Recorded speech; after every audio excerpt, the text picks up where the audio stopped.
How's it going? It's not going well. I could use some help. Okay, let's review the basics. We need to work out who the next target is. There's 4 locations, right? And 4 people. We need to figure out if anyone is at any of the 4 locations tonight. And if they are, we can call them and warn them. There must be some connections between the notes. That makes sense. Great. Need any more help? Yes, please. Sure. I think you should be methodical with this. Try grouping the notes by who they're about. You could also have a look at the dates and make a timeline. Maybe that will help rule out potential targets first. Got it. Thanks, Peggy. No problem.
How's it going? I'm ready, Peggy. Are you sure? We've only got one shot at this. I'm sure. Let's do this. Okay, name first. Who do you think the target is?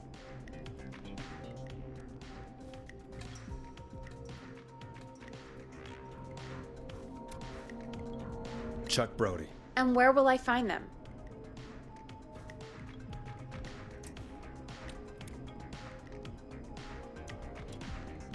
The gas station. Okay, I'm dialing. One moment.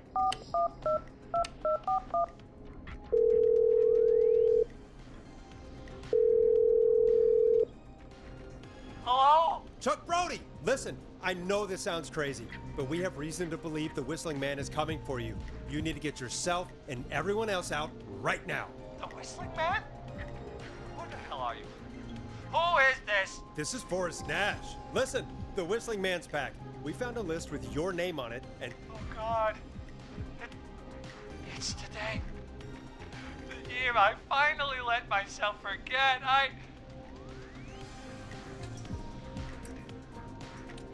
Forget? Forget what? Forget? No, man. I gotta get out of here.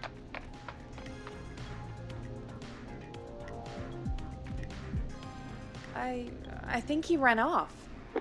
Well, fingers crossed that Chuck... Jeez! It sounds like something blew up. He's using bombs now?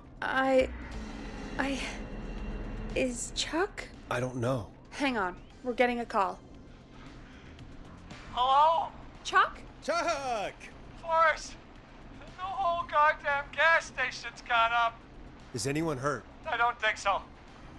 I got everyone to follow me out. The town's only ambulance was blown to hell, though.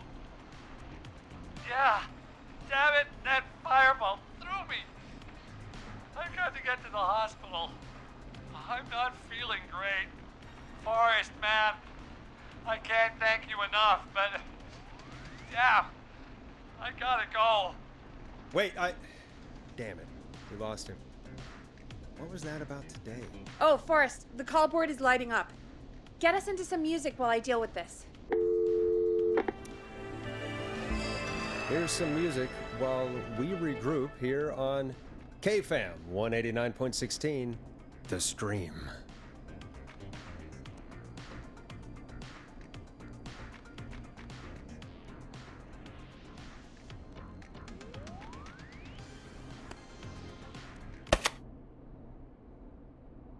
There's gotta be more in the basement to show us who Clive is targeting. And if that's the case, we can get ahead of him. Stop the killings before they can happen. Forrest, we need to go back down. By we, you mean me, right? Yep, like I said, I need to handle all these calls. Maybe start with that creepy mannequin room you mentioned before. I still have a lot of questions about those, by the way. Me too. Come on, Forrest, put some music on already.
A key?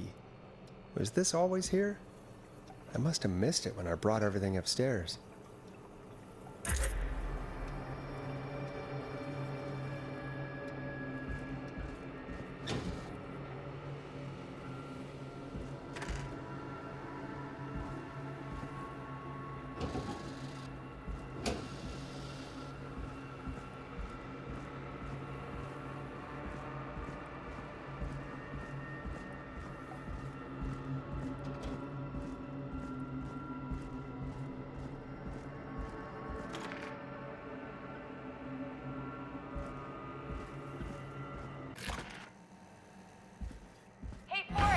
Peggy, give me some warning before yelling down the intercom. Sorry. Buzz the intercom when you find something and want to discuss it.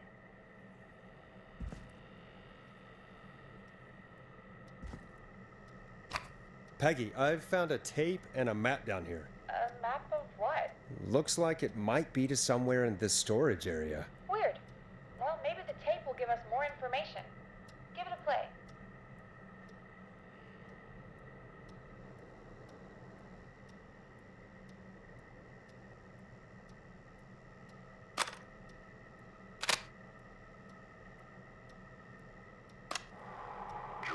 George Barrow, 1968. That's when this all began for me. Follow the maps, find the tapes. I'll be waiting. Wait, George Barrow? We all heard that he drowned after a night out drinking. Was it actually Clive? Has Clive really been the Whistling Man for that long? He says I need to follow the maps and find the tapes. I guess that's what this map is about. I think we need to see what else is hidden down here. Be careful, Forrest. Keep looking. Buzz the intercom when you found something.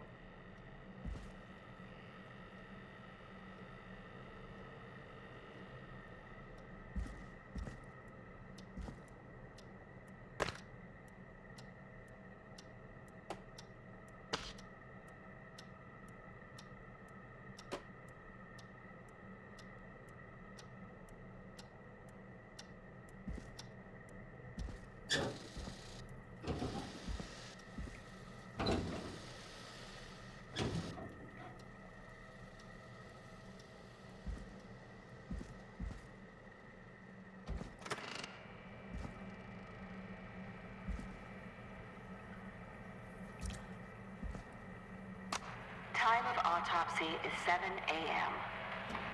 Cause of death is asphyxiation from drowning. The degree of rigor mortis indicates that the subject has been deceased for 5 hours. That puts the time of death...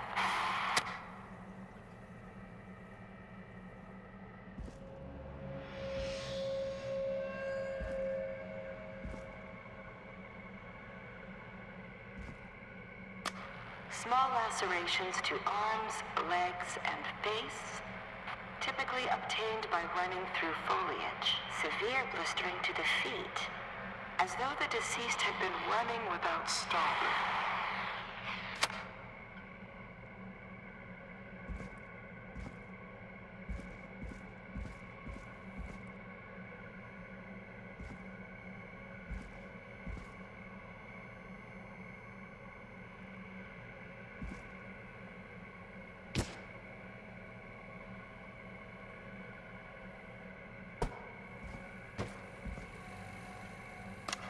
Additionally, there appears to be a post-mortem injury to the arm. It looks like it was trapped in a car door.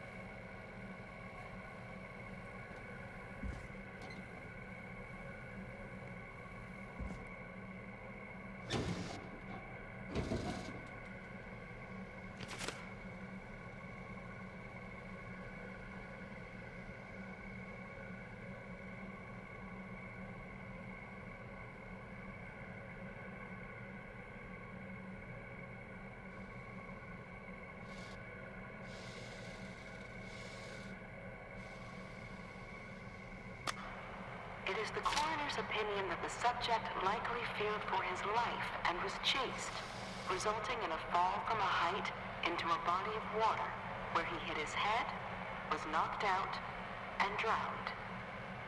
Following that, he was moved. Dr. Sullivan, we need to have a talk. That recording. Shut it off. This has to be important.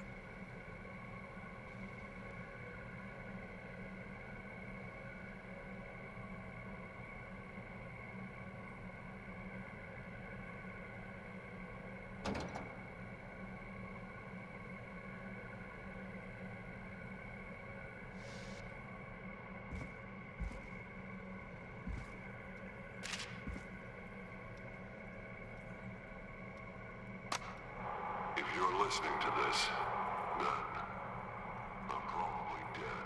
What the... I'm a man who likes to stay informed.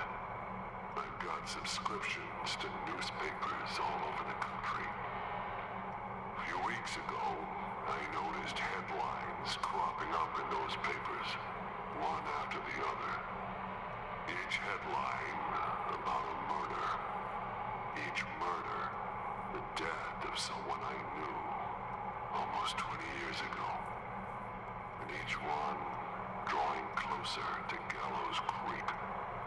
Drawing closer to the anniversary. None of us are innocent, but I don't think we deserve killing. All I hope now is that I can save some folk from the worst. That I can, I don't know, do something to make up for what I did back then, I guess. I didn't kill anyone, mind you, but that's past mattering. Now, there's more I could say, that I should say, but my employer made it clear that my family would pay a high price if I ever spoke out. So, hopefully I've said enough for you, listener, whoever the hell you are, to start putting the truth together. What the hell? Peggy is not going to believe this. Ooh, a new vinyl for my collection.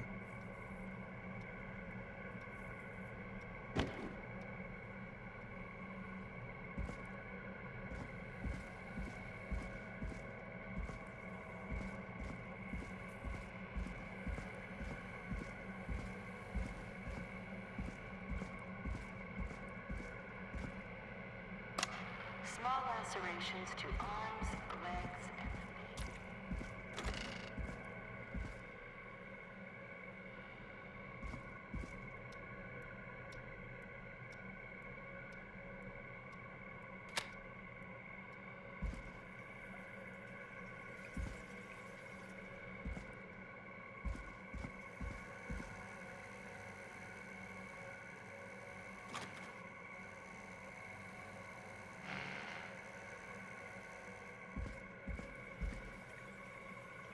What have you found, Forrest? It's an autopsy tape. Doesn't say for who, but I think it must be for George. Poor George. He was so young. Something's bugging me, Peggy. What do you mean? I swear I recognize the voice of the woman talking on the tape. I just can't place it. Seriously? Do you think you've met her before? I don't know. I mean, I just got here recently. I don't know. Found another tape. It talks more about how George died. What did it say? It sounds like he was running for his life. Sprinting through trees and bushes, getting cut up all over. What would drive someone to do that? I'm not sure yet. I found a tape that introduces a new detail to the story. Post-mortem injury. Apparently, his arm got caught in a car door. A car door? Yeah, after he died. How do you suppose they can tell? How can they tell? I'm a radio producer, not a coroner. In another tape, the coroner comes to the same conclusion as I did. George was running from something. Maybe an animal? Maybe, but then there's this next bit, where the coroner thinks he was moved post-death. Moved the body? How weird. At the end of the tape, someone burst in and demanded the doctor, Dr. Sullivan, to stop recording. Dr. Sullivan. Wait, Virginia Sullivan? She was our caller from earlier. Well, then our caller was involved in a conspiracy around this boy's death. We need to call her back once we finish down here. It looks like she might know something about what's going on. I found a written autopsy report. What does it say? According to that, it's just like you said at the start. George drowned after getting drunk. Said he liked to fight, too. The drinking and drowning matches with what I heard, but... There's also a note scrawled onto the report. I'm sorry I made you do this, Virginia. If it was on the autopsy report, then Virginia must be our coroner. Wait, the caller from earlier, when we had to call the takeout restaurants, wasn't her name Virginia? I think I found Clive's last recording. I think Clive might be gone. Gone? I found a confession. Not for any killings, but for playing a part in covering up George's death. He left this behind in case he died. He hoped someone would find it. Do you think the whistling man already got him? Possibly. We've had a lot of callers tonight, but maybe not every victim made it to the phone, you know? We don't know how many there really are. Christ, Forrest, that's dark. I know, but Clive said he had read about other murders in other towns, and that the murders were all folks who knew about the incident. And the killings were getting closer to Gallows Creek. He said he wanted to do something good for once. The board in his office. He wasn't tracking people down to kill them. He was tracking them down to save them. Ugh, why didn't he just come out with all of this? He said his employer threatened his family if he spoke out about any of it. His employer? The one who orchestrated the cover-up? Oh, Clive. I'm sorry for thinking you'd killed all those people. Do you think you found everything, Forrest? I think there's gotta be more down here. I need to find all the tapes. You think so? How much did Clive hide down there? Well, if there are more tapes, then there must be more maps to follow, right? That seems to be the case. All right then. Buzz the intercom when you find something and want to discuss it.